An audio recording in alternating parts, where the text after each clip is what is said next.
Hello friends, welcome to Telugu audio story. మీరు కనుక ఛానల్ని ఫస్ట్ టైం చూస్తున్నట్లయితే ఛానల్ సబ్స్క్రైబ్ చేయండి, లైక్ చేయండి. అలాగే ఈ స్టోరీపై మీ వాల్యుబుల్ ఒపీనియన్ని కమెంట్ రూపంలో తెలియజేయండి. ఇక కథలోకి వెళ్దామా? చెల్లి నీవెవరో పార్ట్ 79 చూసే ముందు పార్ట్ 78 చూడండి. లింక్ డిస్క్రిప్షన్లో ఇవ్వడం జరిగింది. ఆండ్రియన్ 2 రోజులుండి రిటర్న్ అవుతూ వికాస్కి చాలా స్ట్రాంగ్గా చెప్పారు, ఎటువంటి అవసరం ఉన్నా నన్ను కాంటాక్ట్ చేయమని. ఒక తండ్రిగా ఎప్పుడైనా తనకు ఎలాంటి సపోర్ట్ కావాలన్నా చేస్తాను. చైత్రను ఇక్కడి నుంచి సిస్ తీసుకువెళ్ళి ఆ రోజు తను వద్దు అని చెప్పిన పార్టీ అరేంజ్ చేసి ఆ రోజు తనున్న పరిస్థితికి తల్లిదండ్రుని పోగొట్టుకోవడానికి ఒంటరిగా మిగలడానికి ఒక విధంగా నేను కారణమయ్యాను అని చెమర్చిన కళ్ళతో చెప్పిన ఆయన అభిమానానికి వికాస్ చెల్లించిపోయాడు. నెమ్మదిగా రోజులు గడుస్తూ ఉన్నాయి. ఇరుగు పొరుగు అంటున్న మాటలకి చైత్ర సగం చచ్చి బతుకుతోంది. ఇక అక్కడే ఉంటే చైత్ర మరింత కుంగిపోతుందని వికాస్కి వేరే ఇల్లు చూడమని చెప్పారు భ్రమరాంబ. ముందుగా ఇబ్బందిగా అనిపించినా అంతకు మించి వేరే మార్గం లేదు కనుక తను చదివిన యూనివర్సిటీకి దగ్గరగా హౌస్ వెతికి పట్టుకున్నాడు. అలా యూనివర్సిటీకి దగ్గరగా ఉంటే చైత్ర కొంచెం ఇంటరాక్ట్ అవుతుందని, అట్ ద సేమ్ టైం తల్లికి తన వర్క్కి కూడా ఇబ్బంది ఉండదని. ఇంటర్ అయిపోగానే నిశాంత్ చెన్నై వెళ్ళిపోయాడు. చైత్ర పేరెంట్స్ గురించి తెలిసి వచ్చినప్పుడు పలకరించడమే కానీ అంతకు మించి పెద్దగా ఇంటరాక్షన్ లేదు. హౌస్ షిఫ్ట్ అయ్యాక చైత్ర స్లోగా తన కోసం కేర్ తీసుకోవడం స్టార్ట్ చేసింది. పెద్ద వయసులో కూడా భ్రమరాంబ గారు ఎంతో ధైర్యంగా మనవరాలికి అన్ని విధాలా తానే నిలబడ్డారు. ఇలాగే చైత్రకు 4th మంత్ వచ్చింది. తన వర్క్ ట్రైనింగ్ సెషన్లో చాలా బిజీగా ఉన్నాడు వికాస్. ఆ రోజు కూడా ఎర్లీ మార్నింగ్ హడావుడిగా వెళ్ళిపోయాడు. ఓరి వీడి దుంపతెగా, వీడి పరుగులకి పాలు తీసుకురాకుండానే పోయాడు. కనీసం కడుపుకి తిండి కూడా సరిగ్గా తినడం లేదు. ఏంటో ఈ ఉద్యోగాలు అని వికాస్ హడావుడికి ఫీల్ అవుతూ పాలు తీసుకురావడానికి డబ్బులు కవర్ తీసుకుంటూ ఉంటే, మీరు వద్దులేమ్మా నేను వెళ్ళొస్తాను అని వికాస్ మదర్ పాలు తేవడానికి వెళ్ళారు. ఈ పిల్లకి ఈ పూట కాస్త పాలు లేటుగా ఇద్దాం, ముందు టిఫిన్ పెడితే తినేస్తుంది అని అనుకుంటూనే టిఫిన్ పెట్టివ్వడంతో తినేసింది చైత్ర. ఇక నాకు పాలు వద్దు, సార్తో చిన్న మీటింగ్ ఉంది, 1 గంట నన్ను డిస్టర్బ్ చేయకు అని బామ్మగారికి చెప్పి తలుపులు దగ్గరకు వేసుకుని ల్యాప్టాప్ వేసుకుని కూర్చుంది చైత్ర. ఆ రాత్రి చెదిరిపోయిన తన కలలు ఈరోజు తన జీవితం కన్నీటి అక్షరాలుగా మారడానికి కారణమైన వాడి గురించి సెర్చ్ చేస్తూ ఉంది చైత్ర. దానికి అక్కడ ఆండ్రియన్, ఇక్కడ వికాస్ సపోర్ట్ చేస్తూ ఉన్నారు. భ్రమరాంబ గారికి తెలిస్తే ఈ టైంలో టెన్షన్ అవసరమా అని ఫీల్ అవుతారు అనుకునే చైత్ర ఆవిడతో డిస్కస్ చేయలేదు. దాని గురించే ఇప్పుడు మాట్లాడుతోంది. పాలు తెచ్చాక కాచి చైత్రకు వద్దన్న విషయం తెలియక వికాస్ మదర్ తన కోసం పాలు కలిపారు. అయ్యో కలిపేశావా, అది వద్దు అంది, నేనే చెప్పడం మర్చిపోయా. ఇప్పుడు వెళ్ళి దానిని కదిపితే నాన్న యాగి చేస్తుంది, దానికి ఇప్పుడు పాలు వద్దు కానీ నువ్వు తాగేసేయ్ అని అన్నారు భ్రమరాంబ. నాకు పాలు అలవాట్లేదమ్మా, తెలియక దీనిలో పౌడర్ కూడా కలిపేశాను, లేదంటే కాఫీ అన్న పెట్టేదాన్ని అని వికాస్ మదర్ ఫీల్ అవుతూ ఉంటే, సరే ఇప్పుడు వాటిని వృధా చేయడం ఎందుకు, ఇటివ్వు, నువ్వు వెళ్ళి టిఫిన్ తిను అని పాలు తీసుకొని భ్రమరాంబ గారు తాగేశారు. తరువాత ఆవిడ హాల్లో ఆకుకూరలు శుభ్రం చేస్తూ ఉంటే ఆవిడతో పాటే కూర్చొని టిఫిన్ తింటూ ఉన్నారు వికాస్ మదర్. కాసేపటికి గుండెల్లో దడదడగా అనిపించి ఊపిరి తీసుకోవడానికి ఇబ్బంది పడుతూ ఉంటే, ఏమైందమ్మా అంటూనే దగ్గరకంటా వచ్చి ఆవిడ గుండెల మీద రుద్దుతున్న వికాస్ మదర్కి పెద్ద వయసు కదా, గుండె నొప్పి అని భయం వేసి, చైత్ర ఓసారి బయటికి రమ్మా, బామ్మగారు గుండె పట్టుకొని ఇబ్బంది పడుతున్నారు అని బిగ్గరగా అరవడంతో వెంటనే బయటకు వచ్చింది చైత్ర. ఏమైందమ్మా, నొప్పిగా ఉందా అని భ్రమరాంబ గారి పక్కన కూర్చొని ఆవిడని సంభాలిస్తూనే మరో పక్క వికాస్కి కాల్ చేస్తూ ఉంది చైత్ర. గుండెల్లో నొప్పి కాదే, ఊపిరాడడం లేదు, గొంతు పట్టేసింది, ఏదో ఏదో అయిపోతుంది అని బలాన్ని కూడగట్టుకొని ఊపిరి బిగబట్టి ముక్క ముక్క చెప్తూ ఉన్న ఆవిడ పరిస్థితికి ఇద్దరిలో వణుకు స్టార్ట్ అయింది. అమ్మమ్మ పిచ్చి పిచ్చిగా మాట్లాడకు, నీకేం కాదు, ఆయాసం అనుకుంటా, 1 నిమిషం ఓపిక పట్టు, నేను అంబులెన్స్కి ఫోన్ చేస్తాను అంటూ తన ఫోన్ వికాస్ మదర్కి ఇచ్చి మాట్లాడమని వేరే ఫోన్ నుంచి అంబులెన్స్కి ఫోన్ చేసింది. నేను ఇప్పుడే వచ్చేస్తున్నాను అని తల్లితో మాట్లాడిన వికాస్ వెంటనే స్టార్ట్ అయ్యాడు. క్షణానికి భ్రమరమ్మ గారి పరిస్థితి చేయి దాచిపోతూ నోట్లో నుంచి బ్లడ్ బయటకు వచ్చి పడేసరికి ముగ్గురు ఒక్క క్షణం నిశ్చేష్టులైపోయారు. ఇక తన ప్రాణం పోతుంది అని అర్థమైన భ్రమరమ్మ గారు గట్టిగా చైత్ర చేతులు పట్టుకున్నారు.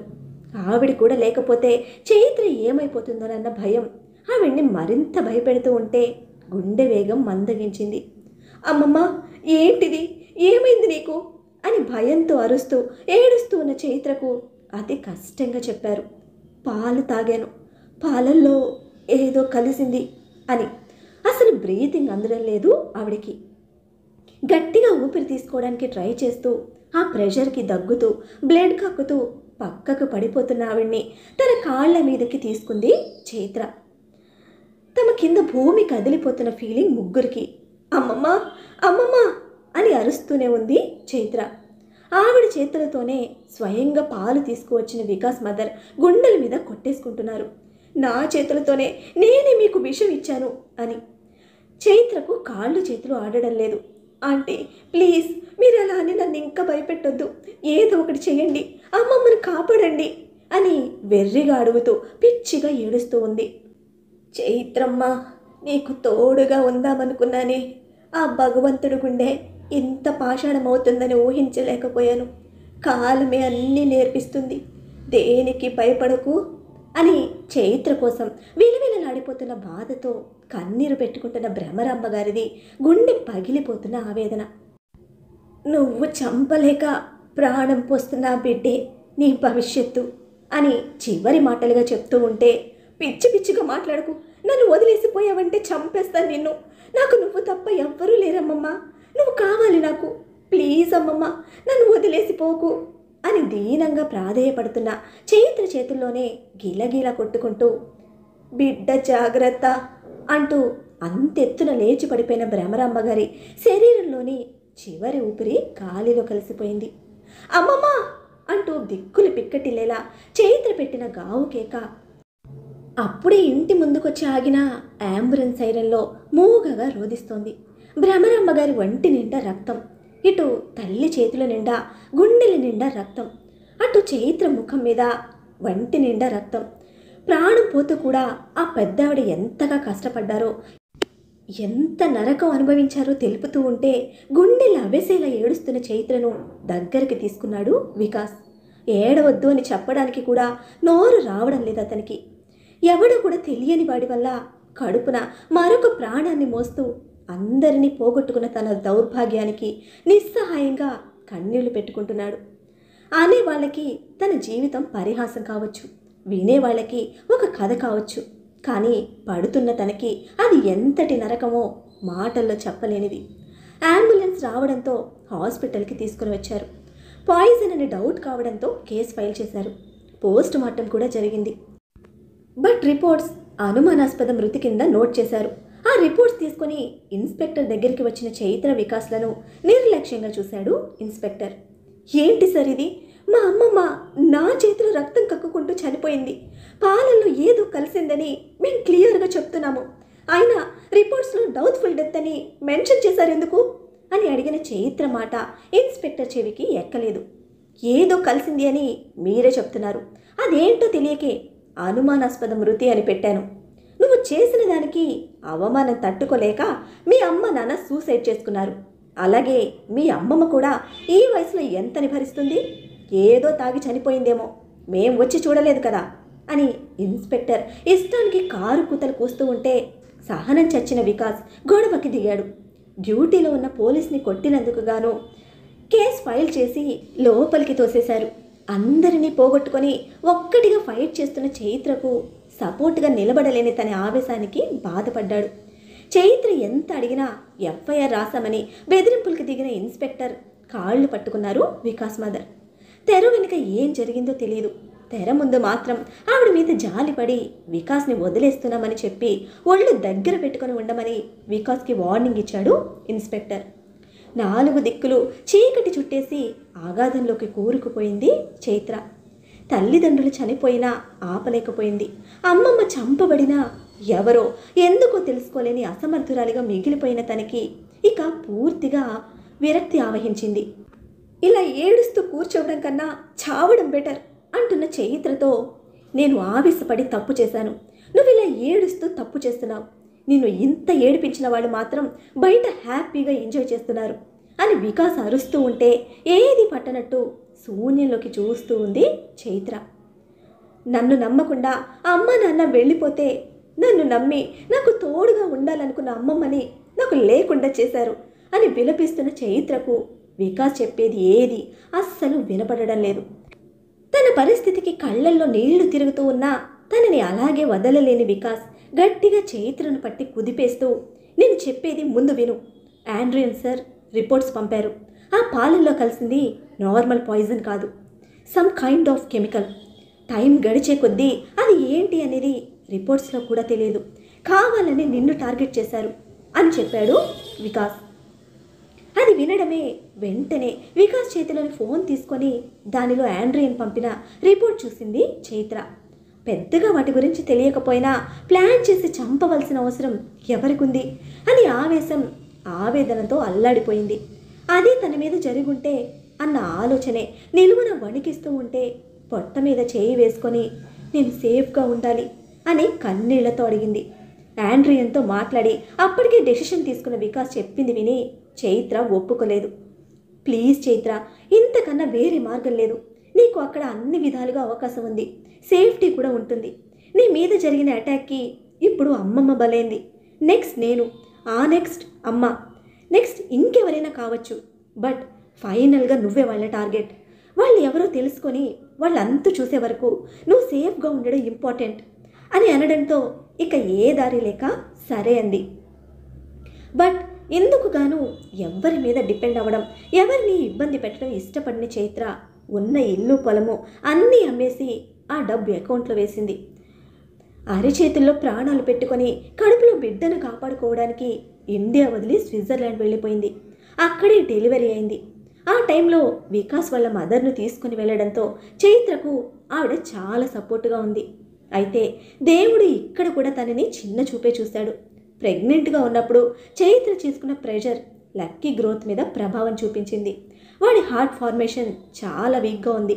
బేబీ పెరిగే కొద్దీ వాళ్ళ ఇమ్యూనిటీ అండ్ బాడీ స్ట్రెంగ్త్ స్ట్రాంగ్గా ఉంటే హార్ట్ కూడా స్ట్రాంగ్ అవుతుందని చెప్పడం కొంతవరకు ఉపశమనమే అయినా రోజుల తరబడి హాస్పిటల్ చుట్టూ తిరిగింది చైత్ర. కోల్డ్ కఫ్ లాంటివి అందరికీ చిన్న చిన్న విషయాలు. బట్ లక్కీ దగ్గరికి వచ్చేసరికి అది నార్మల్ ఇష్యూ కాదు. వాడి బ్రీత్ మీద ఎఫెక్ట్ చూపడం, ఊపిరి తీసుకోవడానికి వాడు పడే కష్టంతో తల్లడిల్లిపోయేది చైత్ర. ఇలాగే తన ఆస్తి అమ్ముకున్న డబ్బుతోనే నెక్స్ట్ స్టడీస్ కంటిన్యూ చేస్తూ లక్కీని కంటికి రెప్పలా అపురూపంగా పెంచుకుంటూ రాణా గురించి చాలా సీరియస్గా వర్క్ చేసింది. ఇండియాలో వికాస్ కూడా అదే పనిలో ఉన్నాడు. ఏ ఇన్స్పెక్టర్ అయితే వాంటెడ్గా కేసుని డైవర్ట్ చేశాడో వాడి మీద నిఘా ఉంచాడు. ఇందుకుగాను తన ఫ్రెండ్ సపోర్ట్ తీసుకున్నాడు. ఆండ్రియన్ పర్సనల్గా చాలా రిస్క్ చేశారు. చాలా ట్రై చేసి హోటల్ మేనేజ్మెంట్ని కన్విన్స్ చేసి పార్టీ జరిగిన టైంలో 1 వీక్ ముందు హోటల్లో దిగిన అందరి డీటెయిల్స్ తీసుకోవడంతో వాటిని ఫాలో అప్ చేసిన ముగ్గురికి ఫైనల్గా ఆ పర్సన్ ఇండియన్ అని కన్ఫర్మ్ అయింది. ఈ టైంలోనే తనకి డ్రగ్ ఇంజెక్ట్ చేసిన దగ్గర నుండి రూమ్లోకి తీసుకువెళ్ళి బెడ్ మీద పడేసే వరకు మత్తులో ఉన్నా సరే తనని పట్టుకున్న మనిషి ఎటు నుంచి ఎటు తీసుకువెళ్ళింది అన్నీ గుర్తు తెచ్చుకోవడానికి ట్రై చేస్తూ ఒక్కొక్కటిగా ఫ్రేమ్ చేసి నెలలు తరబడి హోటల్లో ట్రయల్స్ వేస్తూనే ఫైనల్గా రూమ్ నెంబర్ కనిపెట్టింది చైత్ర. అదే టైంలో రాణా ఆ రూమ్లోనే స్టే చేశాడని క్లియర్గా రికార్డ్స్ చూపిస్తూ ఉన్నాయి. బట్ ఆ రూమ్లో ఆ టైంలో తను కాకుండా వేరే ఎవరైనా ఉంటే, ఒకవేళ అతనే అయినా అది ఎలా ప్రూవ్ చేయడం?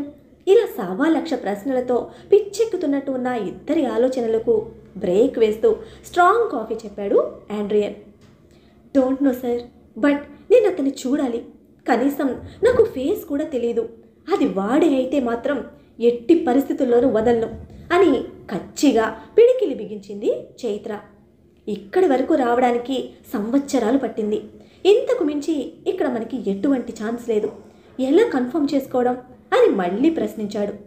అదే ఆ ఇద్దరికి అంతు చిక్కని సమస్యలా కనిపిస్తూ ఉంటే డిస్కస్ చేస్తూనే కాఫీ కంప్లీట్ చేసి ఇంటికి స్టార్ట్ అయ్యారు. మన బుజ్జి లక్కీగాడికి 3వ ఏడు. గుండ్రంగా తెల్లగా లడ్డులా ఉన్నవాడి రూపం చూడ్డానికి ఎంత ముద్దుగా ఉంటుందో వాడి అల్లరి అంతకు రెండింతలు. ఇంకా అమ్మ దగ్గర పాలు కూడా మానలేదు బుజ్జి ఇడియట్. పాలు పట్టి వాడిని నిద్రపుచ్చాక బేబీ సిట్టర్ నుంచి బయటకు వచ్చారు ఇద్దరు. ఇంటికి రావడమే లక్కీ గురించి హడావిడిగా లోపలికి వెళ్ళిన చైత్రకు ఒంటి కాలు మీద నిలబడిన బేబీ సిట్టర్ కనపడింది. ఏంటి అని అడిగితే ఏడుపు ముఖంతో లక్కీ వైపు చూపించింది.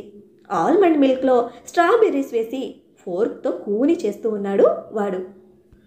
మిల్క్ షేక్ కావాలా అని డౌట్గా అడుగుతూ ఫ్లోర్ మీద కూర్చున్న వాడి ముందు మోకాళ్ళ మీద కూర్చుంది చైత్ర. కాదు అని అడ్డంగా తల కదుపుతూ బేబీ సిట్టర్ వైపు కళ్ళు పెద్దవి చేసి కోపంగా చూస్తూ ఉన్నాడు వాడు. వాడి కోపానికి ఇక ఆన్సర్ చెప్పడని నువ్వు చెప్పు అంది బేబీ సిట్టర్ని చూసి. టీవీ చూస్తూ టైంపాస్కి మీరు చేసి పెట్టిన స్ట్రాబెర్రీ కేక్ తినేశాను. అది లక్కీ కానీ నాకు తెలియదు మిస్ చైత్ర. బట్ నేను వాడికి కేక్ తెప్పించాను, అది మా అమ్మ చేసింది కాదు అని ట్రాష్లో పడేశాడు. లక్కీ మళ్ళీ కేక్ తినే వరకు నేను ఇలానే ఉండాలని పనిష్మెంట్ ఇచ్చాడు. కాలు కింద పెడుతూ ఉంటే అరిచి గొడవ చేసేస్తున్నాడు అని జరిగింది చెప్పి ప్లీజ్ వదిలేయమను నన్ను, చాలా పెయిన్ వస్తోంది అని కాళ్ళు పట్టుకొని ఏడుపు ముఖంతో రిక్వెస్ట్ చేసిన బేబీ సిట్టర్ సిచ్యుయేషన్కి జాలిగా అనిపించింది చైత్రకు. అట్ ద సేమ్ టైం కొడుకు మొండితనానికి మురిసిపోతూ నా లక్కీ బంగారం కదూ, వదిలే నాన్న తనని, నేను నీకు చెప్పాను కదా, ఆంటీకి చెప్పలేదు, నేను నీకు మళ్ళీ స్ట్రాబెర్రీ కేక్ చేసి పెడతాను, ఇట్స్ మై ఫాల్ట్ అంటున్న చైత్రను ఇంకా కోపంగా చూస్తూ ఐ హేట్ యూ అనేసి రివ్వున తన రూమ్లోకి ఉరికాడు లక్కీ. నీ మీద మిస్టేక్ వేసుకుంటే వాడికి నచ్చదని తెలుసు కదా అని చైత్రను చీరు కోపంతో కసురుతూ లక్కీ కోసం వాడి రూమ్కి వెళ్తే మోక్షం దొరికినందుకు ఊపిరి తీసుకుంటూ బేబీ సిట్టర్ భూమి మీద కూలబడింది. బేబీ సిట్టర్కి మనీ పే చేసి పంపించి లక్కీ కోసం స్ట్రాబెర్రీస్ అండ్ ఆల్మండ్ మిల్క్తో కేక్ బ్యాటర్ ప్రిపేర్ చేసి ఓవెన్లో పెట్టి వాడి దగ్గరికి వచ్చింది. ఇంకా కందగడ్డ మొహంతో కోపంగానే ఉన్నాడు వాడు.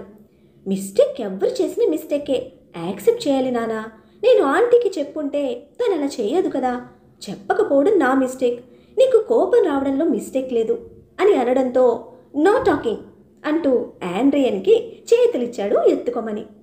ఎత్తుకొని మేము బయటకు వెళ్తున్నాము అన్నాడు ఆండ్రియన్. నీకోసం నేను కేక్ చేస్తూ ఉన్నాను, నన్ను వదిలేసి బయటకు వెళ్తావా అంటూ క్రయింగ్ ఫేస్ పెట్టింది చైత్ర. పాపం బుజ్జిగడి బుజ్జిగుండెతో కూడా ఆడేసుకుంటుంది చైత్ర బేబీ. అమ్మ క్రయింగ్ ఫేస్కి వాడి మూతి ముడుచుకొని ఆండ్రియన్ని చూస్తే వన్ టైం ఎక్స్క్యూజ్ ఇచ్చేద్దాం అన్నారు ఆయన. ఓన్లీ అన్ టైం అంటూ చూపుడు వేలు చూపించి ముద్దు ముద్దుగా వాడి నత్తి భాషతో అమ్మని క్షమించేసేసరికి బుజ్జిగడి బుగ్గలు రెండు ముద్దులతో తడిపేసి వాడి చేతుల్లోకి తీసుకుంది. గట్టిగా బుగ్గలు తుడుచుకుంటూ కోపంగా చూశాడు అమ్మని. సారీ, నా లక్కీ సో క్యూట్ కదా అందుకే అంది చెవులు పట్టుకొని. లక్కీతో ఉన్నంత వరకు వాడి ముద్దు ముద్దు మాటలతో అల్లరి చేష్టలతో అస్సలు టైం తెలియదు తనకి. వాడే లోకంగా వాడే సంతోషంగా బతుకుతున్న తనకి ఉన్న ఒకే ఒక లక్ష్యం ఈరోజు తన ఒంటరి జీవితానికి కారణమైన వాడిని, తన అమ్మమ్మ చావుకి కారణమైన వాడిని చంపడం మాత్రమే. ఇది దాటితే నెక్స్ట్ తన కెరియర్ గురించి, లక్కీ ఫ్యూచర్ గురించి, వాడి హెల్త్ గురించి తప్ప ఇక ఎటువంటి ఆశలు కోరికలు లేని జీవితం ఇప్పుడు తనది. డెకరేట్ చేసిన స్ట్రాబెర్రీ కేక్ చక్కగా స్ట్రాబెర్రీ షేప్లో కట్ చేసి పీస్ ప్లేట్లో పెట్టి మళ్ళీ ఎక్స్ట్రా స్ట్రాబెర్రీస్తో గార్నిష్ చేసి లక్కీ కోసం తీసుకొచ్చింది. ఎన్నో ఏళ్ళు ఇంకెన్నో బాధలు అనుభవించి తన లక్ష్యాన్ని చేరిన చైత్ర స్థానంలో ఇంకెవరైనా ఉండుంటే రాణా ప్రాణాలతో మిగిలి ఉండేవాడు కాదేమో. మబ్బులు దాగిన చందమామల కష్టాలు కన్నీళ్లు కొలిమిలో కాలిపోయిన చైత్ర మనసు పగ అనే మబ్బు కమ్మేసిన పున్నమి వెన్నెలంతా స్వచ్ఛమైన ప్రేమించే గుణం ఆ మనసును వీడిపోదుగా. అందుకే రాణని చంపాలనుకున్న ఆ క్షణం అన్నీ పోగొట్టుకున్న అమ్మాయిగా కన్నా ఒక బిడ్డని కన్నా అమ్మలాగే ఆలోచించి రాణని బ్రతికించిన చైత్ర కన్నా అతని జీవితంపై హక్కు వేరెవరికైనా ఉందా? ఆ తల్లి జన్మనిస్తే పునర్జన్మనిచ్చిన చైత్ర సహధర్మచారిణిగా మాత్రమే కాక రాణకు ప్రాణం పోసిన అమ్మగా కూడా మారిపోయిందన్నది చైత్ర మనసుకు కూడా అర్థం కాని నిజం. మరి వీరి జీవితం గమ్యం చేరేదెప్పుడో తెలుసుకోవాలంటే నెక్స్ట్ ఎపిసోడ్ని ఫాలో చేయండి. అలానే ఈ ఎపిసోడ్ని లైక్ చేయటం మాత్రం మర్చిపోకండి. Bye friends.